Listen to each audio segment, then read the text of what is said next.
pessoal, sejam bem-vindos ao Viver Bem dessa semana. No programa de hoje a gente vai falar sobre saúde mental no trabalho. A minha convidada é a professora e psicóloga Adriana Botelho, que é mestre em psicologia no trabalho, né? Adriana, fala pra gente um pouquinho das suas especializações, do seu mestrado e por que você escolheu esse tema. Eu fiz psicologia na Católica em Campo Grande, depois eu fiz uma especialização em didática e metodologia do ensino superior, porque eu queria ir para a carreira acadêmica. E aí eles criaram um mestrado lá, e é psicologia da saúde. Eu estudei formação do psicólogo em psicologia organizacional do trabalho, e meu título de especialista é pelo Conselho Federal de Psicologia. E eu sempre fui uma pessoa muito sensível às questões de saúde, né? Pensei em psicologia por isso. E aí, quando surgiu a oportunidade de eu trabalhar na área de psicologia organizacional, a preocupação com a saúde do trabalhador, com qualidade de vida, com bem-estar, né? Com viver bem, é uma coisa que nos atrai, né? Então, eu fui percebendo com as pesquisas, os trabalhos que a gente foi fazendo, eu ia fazendo diagnóstico organizacional e percebendo que existiam fatores que afetavam as pessoas. E fui, então, tentando entender melhor isso, né? Porque a gente diagnostica e depois faz a intervenção. É sempre importante a gente entender o contexto, né?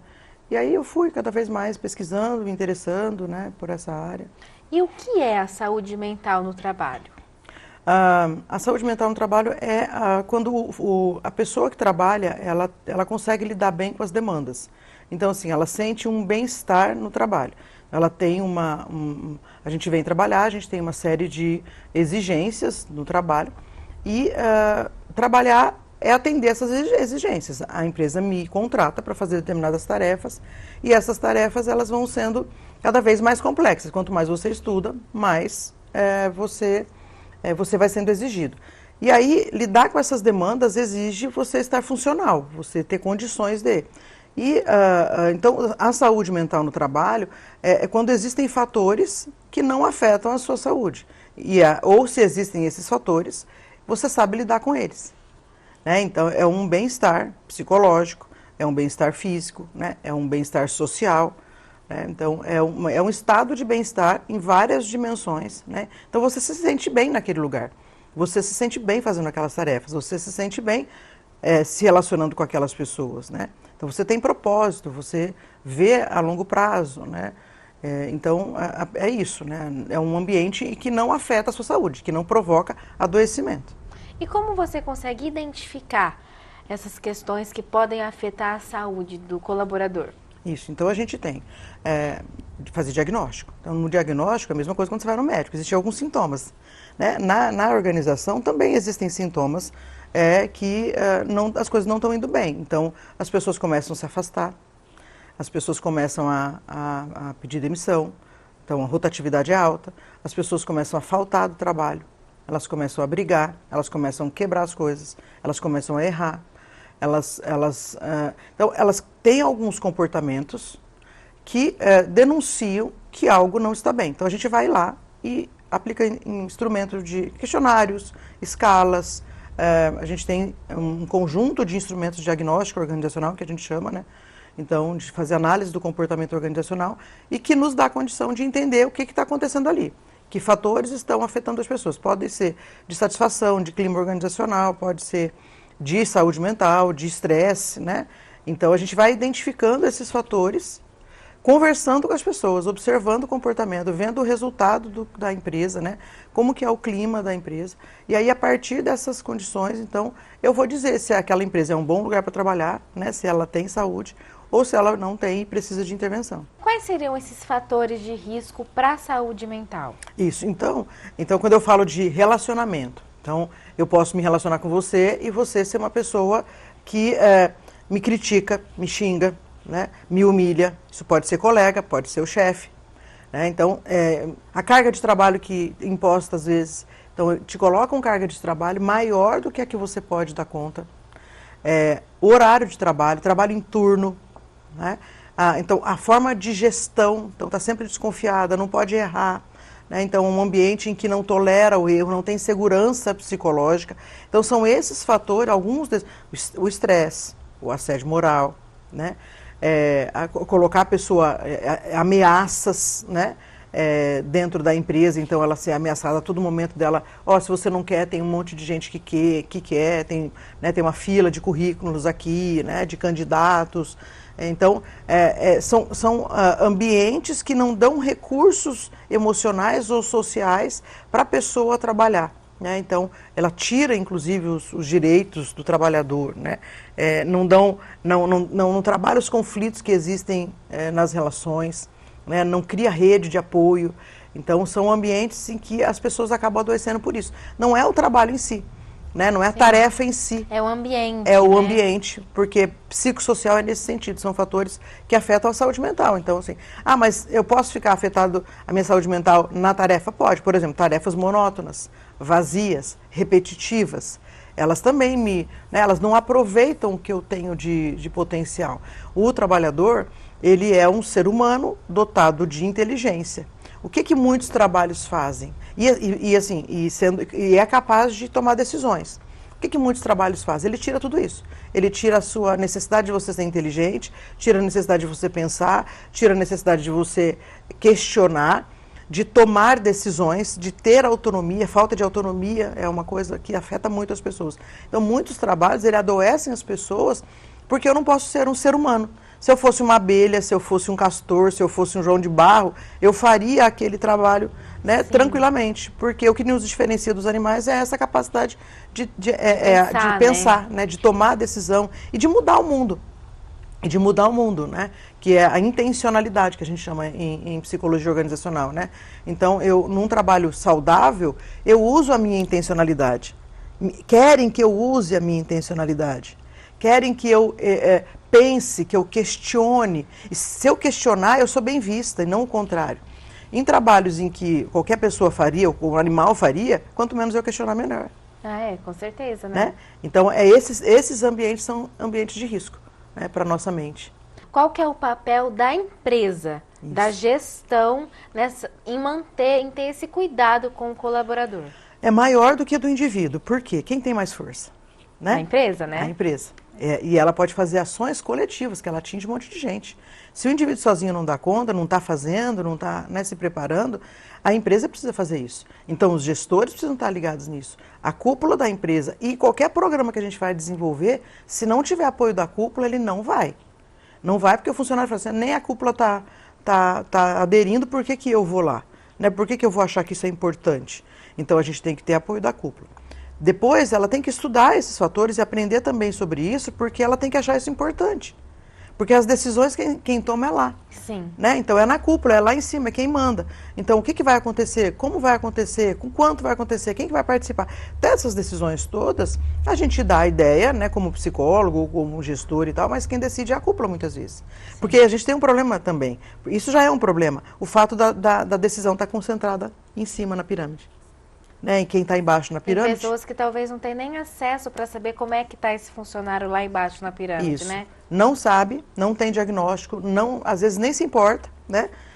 Então não tem essa informação e não tem condição de analisar e o que é importante. Então, o papel do gestor é importante, mas o papel do RH também é importante. O papel ativo do RH, né? O papel ativo da psicologia organizacional, da gestão de pessoas. Porque ele é que vai mostrar para essas pessoas o que é importante. Ele é o especialista. Então, é ele que tem que lutar. Ele que tem que dizer, é assim que tem que ser. Se você vai no médico, ele fala, você tem que fazer tal coisa para você. Vai no nutricionista para saber se tem que fazer ou não bariátrica.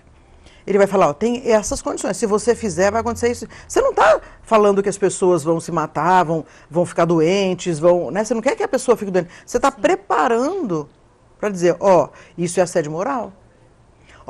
Isso é estresse, isso causa estresse. Isso faz as pessoas ficarem infelizes. As pessoas estão indo embora. Então, você não é um portador de má notícia, mas você faz diagnóstico. Sim. E aí você mostra para a cúpula o que precisa ser feito na sua área. Uma coisa que eu sempre falo, eu não peço licença para trabalhar, porque esse é o meu trabalho. Então, eu como psicólogo organizacional, eu não posso ficar pisando em ovos e achando que eu não posso falar, não vou falar ou não devo falar as coisas que eu tenho que falar. Porque eu tenho que falar, eu tenho que mostrar. É o seu trabalho, né? É o meu trabalho, para os dois lados, e também para o funcionário. Então, fazer a mediação. Então, o papel da empresa é ter os profissionais competentes em cada área, que faça uma mediação entre o que a empresa precisa do funcionário e o que o funcionário precisa da empresa. Porque é uma relação também. E se houver reciprocidade, né, se as trocas forem justas, a relação permanece, a relação se mantém.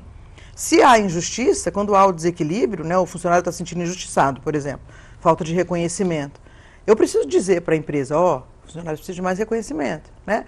Ou o contrário, a empresa está esperando alguma coisa do funcionário e o funcionário está abaixo da média, né, em termos de entrega. Então, ó, você precisa melhorar, seu desempenho está aquém, a gente precisa, né, que você volte, porque a expectativa é essa, né? Então, é um trabalho que a gente faz de mostrar para a empresa e para quem decide a importância do trabalho, né? Propor os projetos e tocando o negócio. E com parceria. Quanto mais gente acredita no projeto, quanto mais gente vê aquilo como algo positivo, né, mais parceria. Então, assim, os outros setores das empresas, é importante você trabalhar com o administrador, com o técnico de segurança do trabalho, com o pessoal de marketing, no nosso caso aqui com a TV, né, o rádio que divulga os nossos eventos, faz um apoio ali, né, para as pessoas saberem o que está acontecendo, né? Então, também isso é importante, né? Não dá para trabalhar o RH fechado no RH. Sim. Né? Então, ele tem que ampliar, ele tem que estar com a liderança. Ele tem uma rede, né, de apoio. Ele faz essa rede de apoio para os projetos acontecerem em benefício da própria empresa, do próprio departamento dele, né? Então, quando o líder apoia, quando os outros setores de staff apoiam, o retorno é para todo mundo, né? Então, então tem essa responsabilidade. E socialmente, a sociedade de modo geral, a gente falou das normas regulamentadoras, por exemplo, você precisa ter o apoio das leis. Das leis. Né? Então, por quê? Porque o trabalhador, quando ele adoece, para onde que ele vai? Ele vai para o INSS. Quem paga a conta? Somos nós. Né? Então, a empresa fala assim, eu ouço direto, porque aqui a gente vai ficar só 15 dias mesmo pagando ele. Né? Então, ele vai para o INSS e nós é que pagamos a conta. Às vezes ele não volta, ele fica tão doente, a saúde mental é a terceira responsável por afastamento do trabalho. Terceira responsável. Então, assim, as pessoas estão deprimidas, estão ansiosas, né, estão cheias de problema emocional, advindas do tipo de trabalho e de relação que ela estabelece com o trabalho que ela faz. Então, isso é um custo social muito grande para a gente. Né? Em termos de peso, né, que essas pessoas que estão lá no INSS, a Previdência tem que bancar isso, né? E a produtividade das empresas, que o presenteísmo faz. Então, ao invés de você entregar 100, você entrega 50, 40. Porque você comparece, mas você não está bem. Não está bem para fazer, para desempenhar a sua função, você não está né? bem. Porque o estresse afeta não só as questões emocionais, mas ela afeta o cognitivo, a sua capacidade de fazer as coisas, Sim. de pensar, a sua atenção, seu estado de alerta, sua Começa concentração. A ter dor, né, na coluna, nas mãos, para digitar, quando é o caso, né? As Dortilers. Sim. Né? Então, primeiro é acidente no trabalho, segundo é Dortiler, do afastamento. Terceiro é saúde mental.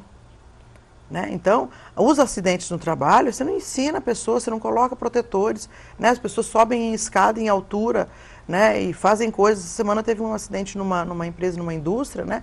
Ele foi cortar um pacote com estilete, veio aqui, ó, 6 pontos. Né? E ele tinha começado a trabalhar, vai ficar afastado pelo INSS, de repente volta e nem fica lá, porque estava começando o contrato dele, estava em período de experiência. Experiência, né? E aí eles não querem nem saber, muitas empresas. Essa não é o caso, mas a maioria não quer nem saber. Se o trabalhador não está atendendo às expectativas, ele é demitido e se coloca outro no lugar. E aí, se ele adoeceu por conta do trabalho ser, né, muito ruim, vai para o INSS, afasta, demite e coloca outro novinho, né? Quem é o que a gente contrata? O mais novo, o mais saudável, mais tudo. O que atende melhor às expectativas da empresa, né? A gente vai dar uma pausa rapidinho agora no assunto, para um intervalo rapidão. Mas não sai daí não, que a gente já está voltando, tá?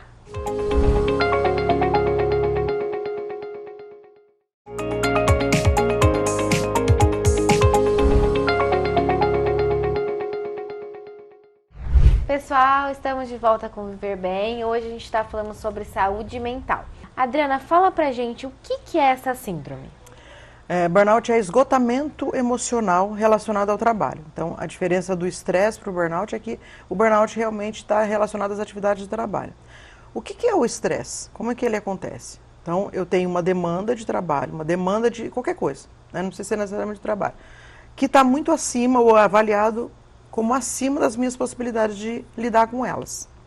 Então, seja o casamento, seja o trabalho, seja as relações, seja, né, alguma coisa que me tira do meu estado de homeostase, de equilíbrio. Então, eu entro em estado de alerta e eu fico naquele estado de alerta, meu coração começa a bater mais forte, mais rápido, para bombear mais o sangue, então a pressão aumenta, então vasoconstrição, aumenta o sangue para bombear, para ir para o cérebro, para eu pensar mais rápido, para eu me concentrar mais, para eu tomar decisões. Então eu fico tensa porque o meu corpo tem que estar tenso para eu correr, né, fugir ou enfrentar as situações. Meu estômago, né, os ácidos são jogados para queimar o que está no estômago, para eu ter energia, para lidar com tudo isso. Então esse é o estado de alerta, de estresse. Você entra naquele estado, e o que você tem que fazer depois? Enfrentou tudo que você tinha que enfrentar, você relaxa. Você volta para aquele estado. Então você dorme, você relaxa, você se alimenta, você não sei o quê, e volta para. Então o teu corpo todo volta para o estado normal. A temperatura, o coração e tudo. O que acontece com o mundo atual? As pessoas entram em alerta e não voltam mais. Então é como se você esticasse o elástico e ficasse com aquilo esticado, segurando. Tensionando, né? Tensiona. É tensão. Estresse é tensão. Então você tensiona e fica naquele estado de tensão. Porque o que o corpo entende? Fala assim, por que eu vou desligar? Daqui a pouco ela vai me ligar de novo. Então ele começa, aí você tensiona e fica. E aí você passa para a segunda fase do estresse, que é a fase de resistência. O corpo resiste a voltar ao estado normal de homeostase. E aí, se ele ficar ligado o tempo todo, ele vai começando a desgastar as peças, como uma máquina. E o que são as peças? As partes do nosso corpo, o coração, queda de cabelo, tem AVC, morre do coração, né? Problemas na coluna, né? Porque tensiona, porque dói tudo, porque fica muito tenso, né? As dortileres, né? Os problemas estomacais, então começa com uma gastritezinha, depois vira uma úlcera, depois vira um câncer, né? As mesmas coisas, as questões mentais. Então antes era só uma ansiedade, né? Depois você começa a arrancar a pele, arrancar a unha, né? Você começa a arrancar o cabelo, ticrotilomania, né? Então a pessoa fica se arrancando, se punindo, se coçando, né? Então ela vai se punindo e aí vai cronificando, aí entra na exaustão. Essa fase que eu estou descrevendo é a fase de exaustão. O corpo está exausto, quase exaustão, na verdade. É quase exaustão. Então ele já não tem mais a mesma energia, não consegue mais enfrentar. Começa a vir as doenças de pele, né? Muito comum, queda de cabelo. E depois a última fase é a fase de exaustão propriamente dita, porque o corpo já não aguenta mesmo mais. Ele entrou no estado, aí ele começa todas as doenças. E aí todos os tipos desses, mais as doenças mais graves. Inclusive as mentais, que são as doenças, a depressão, a ansiedade alta, né? Todos os problemas de transtornos mentais maiores. A gente sabe que a pandemia da Covid atingiu a todo mundo de várias formas. Você acredita que a saúde mental também foi prejudicada? Nós estamos falando de quarta onda da pandemia, né? Ou a quinta onda, porque a gente já teve uma pequena quarta onda, mas a quinta onda é de saúde mental. Porque as pessoas, elas estavam tão acostumadas nesse ritmo que a gente estava falando aqui, né? Elas estavam, e aí tem assim, o mundo capitalista, você tem que trabalhar, você tem que ter emprego, você tem que se bancar, você tem que ter perspectiva de vida. E aí a pandemia, ela tirou a liberdade das pessoas, porque muita gente teve que ficar em casa porque podia morrer se tivesse contato com o vírus, né? A questão dos desempregos, então muita gente perdeu o emprego, né? A questão da convivência familiar excessiva, porque a gente não estava acostumado a conviver tanto com as pessoas da família, porque todo mundo sai correndo, ou sai para a escola, ou sai trabalhar, não sei o quê, né? Então, aquela convivência e ficar trancafiado em casa, muitas vezes com problemas financeiros, problemas de violência doméstica aumentou muito, né? Então, conflito dentro das famílias, conflito trabalho-família, porque tinha gente que tinha que trabalhar, porque muita gente não pôde parar de trabalhar. Quem conseguiu ficar em home office foram pessoas que tinham pós-graduação, graduação, pós-graduação, né, tinham empregos melhores, né, tinham condições melhores, né, de vida. A maioria, os trabalhadores mesmo, né, tiveram que continuar trabalhando e se expor ao risco, né? Então, essa questão de se expor ao risco de, primeiro, a própria saúde, até a pessoa adoecer e morrer, e depois expor as outras pessoas da família ou da sua convivência ao risco. Muita gente, por exemplo, ficou meses não voltando para casa. Quem trabalhava na área de saúde, por exemplo, os trabalhadores que ficaram na linha de frente, ficaram meses, às vezes, sem ter contato com a família. para não colocar em risco Então, tivemos problemas emocionais, financeiros, econômicos, de trabalho, né, o desemprego estrutural, né, afetou as pessoas. As relações ficaram mais conflituosas porque a tensão aumentou, né, então as pessoas elas reagiam de maneira mais agressiva uns com os outros, um nível de preocupação maior. Então, aí transtornos mentais menores, que a gente chama, nervosismo, falta de concentração, não se sentir bem consigo mesmo, não dormir bem, sentir dores, né? Então, a gente chama de transtornos mentais menores e que a gente acha que é normal, dor de cabeça, dor no ombro, né? Trabalhar assim mesmo, né? Trabalhar não é bom, trabalhar, né, é assim mesmo. Não, o normal é você se sentir bem, você vir, fazer seu trabalho, você estar bem tratado, não precisar comer alguma coisa e ficar com dor no estômago, né? Ficar ansioso.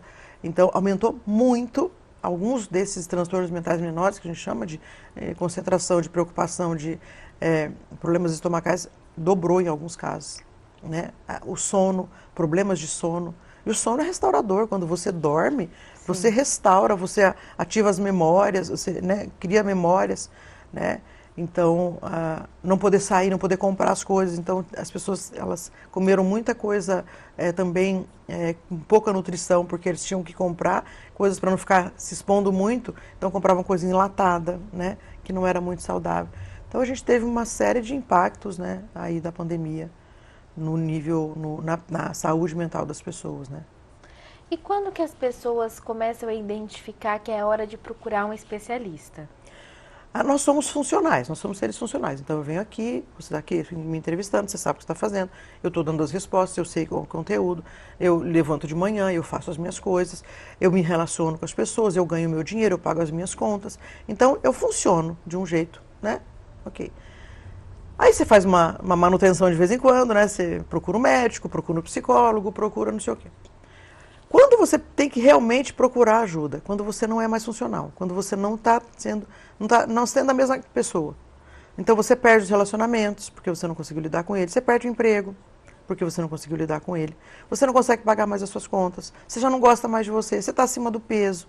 Você já não... Né? Um sintoma de burnout, esses dias eu ouvi uma pessoa falando, né?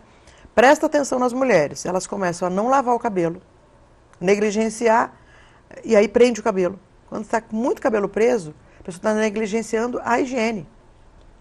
Né, pessoa? Então, assim, presta atenção em algumas coisas que a gente começa. Primeiro, o sono. Não dorme bem mais. Quantas horas de sono você dorme? 5, 6, está ótimo. Fico super bem.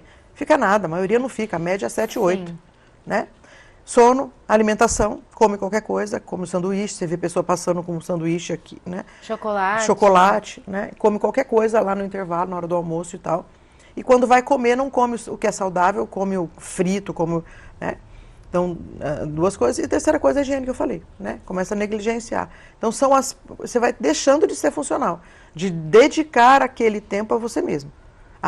O seu sono, a sua alimentação, a sua higiene, ao lazer, né? Nossa, não lembro quando que eu fui no cinema. Nossa, no Shopping Rio Preto, faz uns 4 anos que eu não vou, né? Nossa, não visito eu fiquei meses sem visitar minha família. Vai negligenciando coisas que dão prazer. Por quê? Porque não tem força.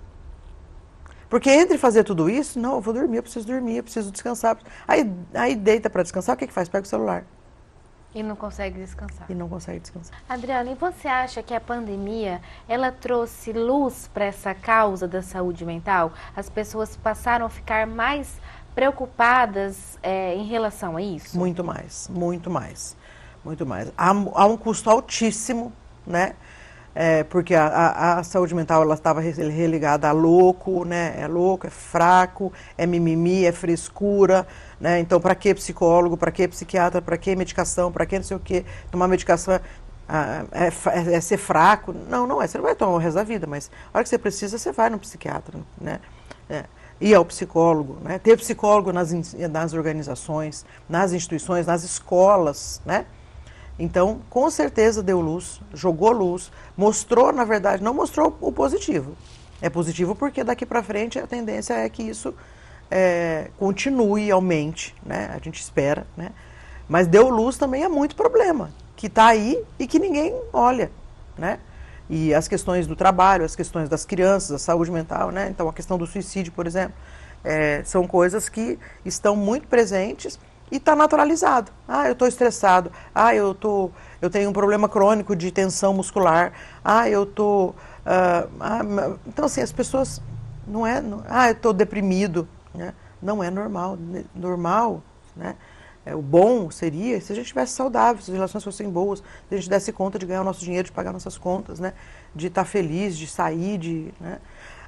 Uma questão importantíssima que aconteceu, a questão do alcoolismo. Então, assim, como estratégia de enfrentamento, o aumento do consumo de álcool e drogas. Sim. Né? E que está super inadequado. O que a gente tem que fazer? Desenvolver resiliência. Né? As pessoas elas têm que aprender a lidar com estratégias positivas, coping, que a gente chama, né? Positivos, essas demandas todas. E não fugir delas. Sim.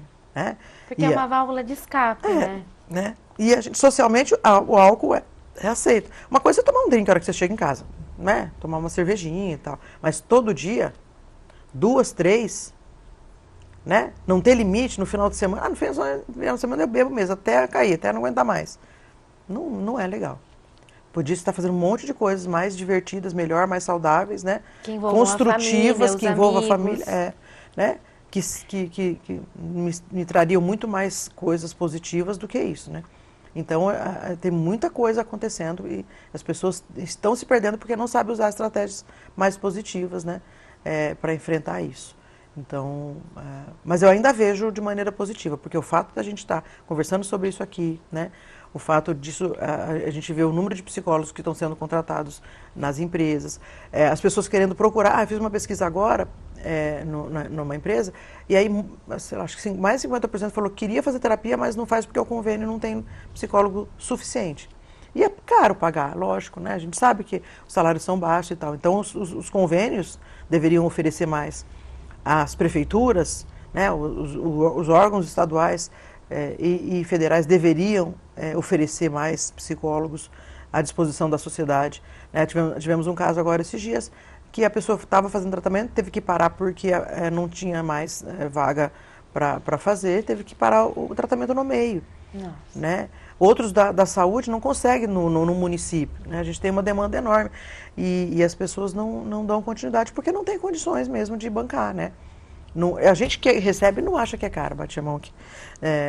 Então, assim, para a gente que é da área, né, não é caro. Mas para quem está pagando toda semana, porque é diferente de você pagar R$400 numa consulta no médico a cada ano, né, se você tiver que fazer uma coisa particular. Agora, a terapia, geralmente, no mínimo uma vez por semana. Sim. Né? Então, dependendo do terapeuta que você vai procurar, ele é caro, né, para quem vai. Para ele não, porque ele também tem a família dele para sustentar e tal, mas às vezes para o salário que a gente recebe, uma média de salário mínimo, um pouco mais que o salário mínimo, as pessoas não têm condições. Então isso deveria ficar a cargo do Estado, né? De ser política pública. Né? Hoje saúde mental tem que ser política pública. Porque quando não há, está devolvendo para o Estado, em termos de custo. Sim. Né? Porque as pessoas estão adoecendo e estão indo para o INSS. Quem que está pagando? Somos nós, é o nosso imposto. Então, esse imposto deveria ser usado para prevenir e não já para quem já está estragado, já está, né, adoecido. Certo. Em função de tudo isso. Adriana, eu agradeço a sua presença aqui hoje, viu? Muito obrigada. Bom. Obrigada por convidar. Obrigada por dar espaço, porque eu acho que é uma temática muito importante. Parabéns pelo programa. Obrigada. Né? Tomara que fique por muito e muito tempo aí. Obrigada. Né? Agradeço o convite. Obrigada. Pessoal, o Viver Bem de hoje vai ficando por aqui. Eu te espero na semana que vem. Beijos e saúde!